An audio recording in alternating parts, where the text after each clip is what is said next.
여러분 안녕하세요. 안녕하십니까.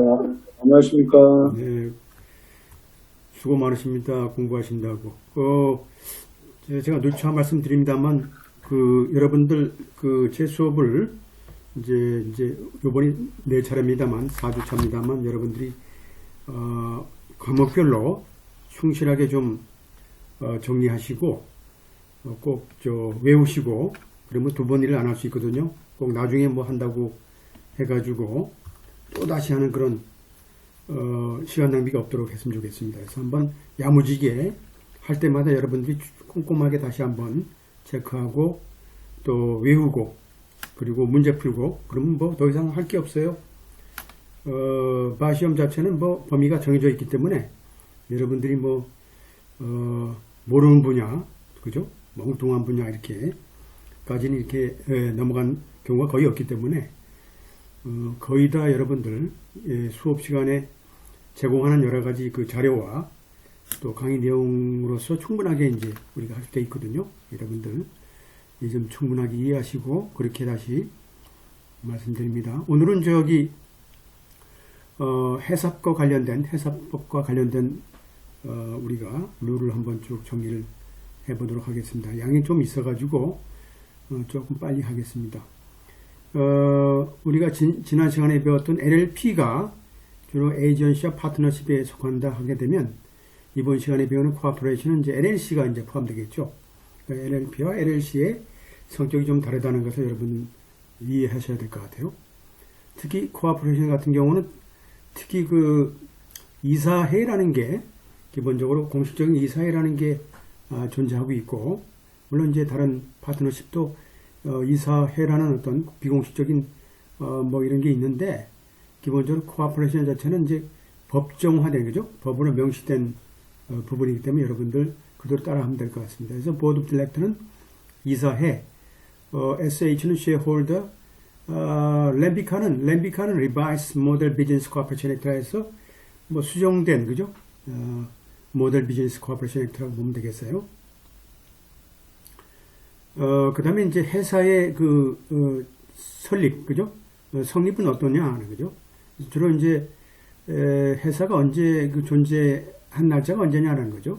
주로 이제 회사의 존재는 결국 언제 날짜 기준으로 하냐면, 정관이라는 거. 회사의 정관이라는 건 Articles of Incorporation이죠. Article of Incorporation. 이것도 시험 볼 때, 과거에 이제 몇 차례 나왔습니다만, 이 정관이란, 영어로 정관이라는 것을, 회사의 정관이라는 용어를 잘 몰라가지고, 이렇게 당했던 분도 계세요. 우리가 항상 외워야 돼요. Articles of Incorporation. 그죠? 정관이에요.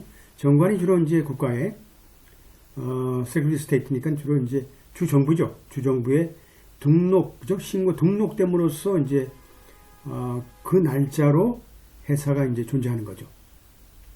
특별하게 이제 이게 언제부터 시작이라는 어떤 명시적인 그런 내용이 있지 않는 이상은 기본적으로, 신고가 해서 등록이 이제 끝난 그 시점부터 그죠? 예, 시작된다고 보면 되겠어요. 그래서 이제 특히 이제 이런 것이 이제 과거에, 이런 delayed effective date라는 게 이제 있어가지고, 혼란이 좀 있었어요. 뭐 여러 가지 법적인 문제가 있으니까 손해배상이라든지 특히 이제 그래서 램비카 입장에서 볼 때는 그냥 심플하게 그냥 등록한 날짜를 기준으로 이렇게 했다 이렇게 보면 될 것 같아요. 그 다음에 이제 정관이라는 게 뭐냐는 거죠. 정관이라는 게 뭐냐? 정관이라는 게 여러분들 회사의 정관이라는 것은 한마디로 국가의 헌법하고 똑같아요. 그러니까 최고의 그죠? 어떤 의결 혹은 통치 이념이 기록된 내용들이 포함되어 있다고 보면 되겠죠. 뭐 기본적으로 여러분이 알고 있는 삼성이라든지 현대라든지 큰 업체들도 이 회사의 단위별로 회사의 독립적인 정관들이 다 있겠죠. 그 다음에 독립적으로 다 이사회라는 그런 공식적인 조직이 다 있고 기본적으로 정관이라는 것은 기본적으로 뭘까요? 회사명이 들어가야 되겠죠. 그 다음에 주로 회사가 발행할 수 있는 그 주식 숫자가 총 매출을 발행한다. 이게 들어가 있어야 되겠죠.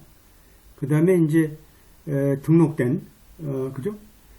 특히 처음에 등록된 그 대리인의 주소와 이름이죠. 한마디로 이제 처음에 등록된 대리인이라는 주로 이제 이 정관을 우리가 만들고 또 회사를 설립하는 과정에서 어떤 실적인 뭐 예를 들어서 주인이 있겠죠. 뭐 혹은 이사라든지 뭐 이런 사람을 대행했던 어떤 대리인들에 대한 기본적인 사항들이 이제 포함되어 있고, 그 다음에 이제 인코퍼레이터죠. 인코퍼레이터라는 건 한마디로 회사 설립, 그죠? 회사 설립자의 그 이름과 주소가 또 들어가야 되고, 기본적으로 회사 이름, 회사명이 들어가야 되죠. 회사 설립자의 이름과 명이 들어가야 되겠죠. 그 다음에 이제 주식 발행수가 들어가야 되고, 그 다음에 이제 회사 설립과 관련된 그 대리인의 주소와 이름이 들어가야 된다. 이런 것들이 이제 정관이라는 게 이렇게 되어 있죠. 근데 정관을 우리가 뜯어보게 되면 여러 가지 이사의 구성은 어떻고죠? 그죠? 그 다음에 감사라든지, 그죠? 이사의 선임이라든지, 또 업무라든지 중요한 업무에 관한 사항들이 다 포함되어 있죠. 근데 지금 여기는 뭐죠? 아주 핵심적인 사항들만 포함되어 있고, 특히 이 회사를 우리가 성립시키기 위해서 우리가 국가에 우리가 등록하기 위한 기본적인 정관도 이런 것이 이제 필요하다는 얘기죠.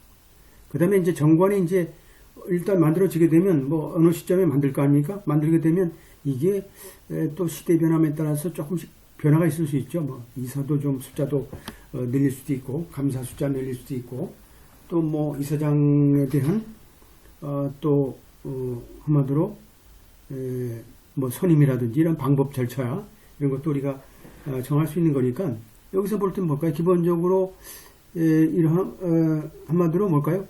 이사나 이제 주주들이죠. 주주들의 여기서 보면 어때요? 메조리티니까 뭘까요? 과반이죠. 과반수 투표로서 이제 한마디로 개정될 수 있다는 얘기죠. 그러니까 한마디 정관이라는 건 기본적으로 회사의 헌법이기 때문에 그냥 뭐 우리가 이사만 가지고는 안 되죠. 뭐 조그만 회사의 정관 외의 규정 같은 경우는 이사회에서 우리가 개정할 수 있겠지만, 이 중요한 그 헌법과 같은 이런 정관의 개정이라는 것은 이사와 우리가 주주들이 다 모인 상태에서, 왜냐하면 이사라는 건 뭘까요? 주주들이 뽑은 게 이사 아닙니까? 이사들이 또 호선한 게 또 이사장이고, 이런 것들이 절차들이 있는 거죠. 그래서 뭐 한마디로 이사회라는 건 기본적으로 자질구레한, 그죠? 일반적인 개정 사항에 대해서는 기본적으로 주주의 승인 없이도 우리가 개정할 수 있다라는 거죠. 이런 것은 뭐 그 다음에 이제 바이로라는 한마디로 회사의 어떤 규정이죠. 규정, 또 규정 밑에 뭐 세칙도 있고 그렇습니다만, 이런 자질구레한 어떤 이사의 어떤 에서 채택된 규정들 이런 것들은 뭘까요? 기본적으로 회사의 내적인 어떤 운영에 있어서 우리가 규율할 수 있는 그런 내용들이죠. 따라서 우리가 기본적으로 똑같죠. 회사도 정관과 우리가 밑에 규정이 이제 불일치하면 안 되겠죠. 기본적으로 불일치한다 그러면 회사의 헌법과 같은 우리가 정관에 따라줄 수밖에 없는 거죠. 또 규정을 우리가 개정하는 건 기본적으로 뭐 여러 가지 방식이 있습니다만, 기본적으로 이사회에서 우리가 일단은 개정하고 그죠? 폐기할 수도 있고, 그죠? 한마디로 얼마든지 할 수 있는 거죠. 그리고 두 번째는 주주들이 우리가 요구에 의해서 우리가 개정하거나 또 폐지할 수 있겠죠. 이런 것들이 이제 규정이죠.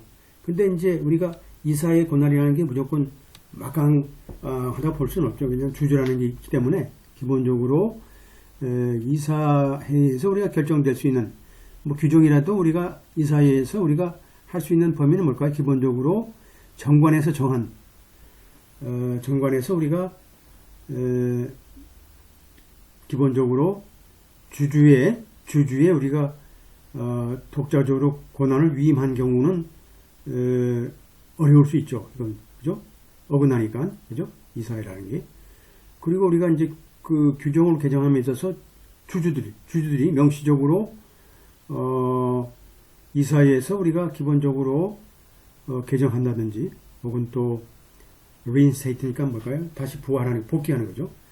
다시 그러한 그 법률을, 다시 집어넣는 것. 이런 것을 우리가 명시적으로 하지 않는 게 아니라 그러면 할 수 있다는 얘기죠. 그러니까 기본적으로 가장 중요한 게 뭘까요? 이사회의 권한은 막강하지만 이사회라는 것은 그러니까 헌법과 같은 우리가 정관과 또 규정도 한마디로 어떻게 돼요? 주주들의 눈치를 봐야 되겠죠. 주주가 뽑은 사람이니까 주주들이 기본적으로 이러한 사항이 있다 그러면 함부로 못하는 거죠. 이런 것들이 기본적으로 우리가 의결권을 행사함에 있어서 우리가 이사회의 어떤 권한에 어떤 제한이 있다 보겠습니다.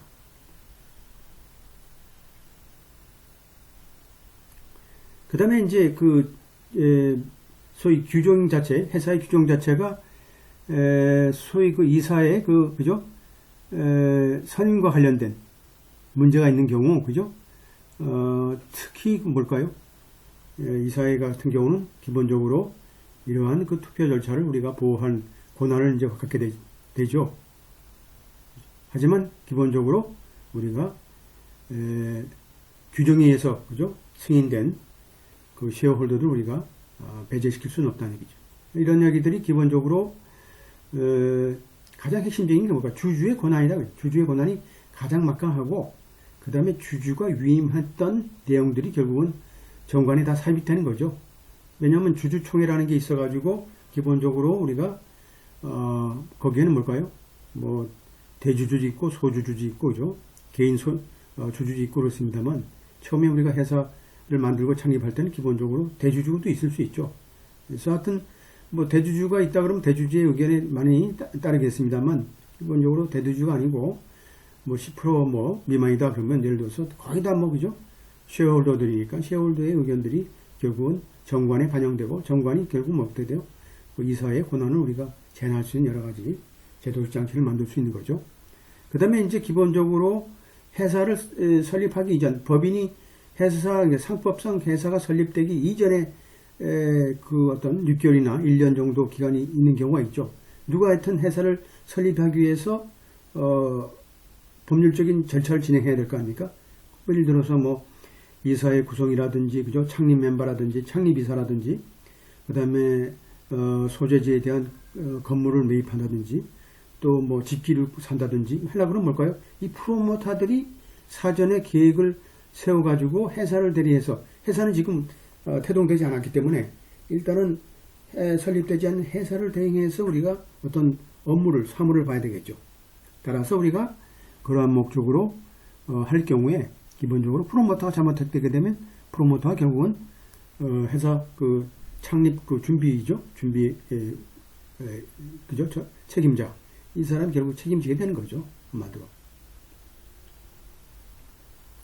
이건 뭐 기본적으로 간단하죠. 뭐 이 사람이 어떤 회사를 설립해가지고 회사라는 이름으로 계약하기 곤란할 거 아닙니까?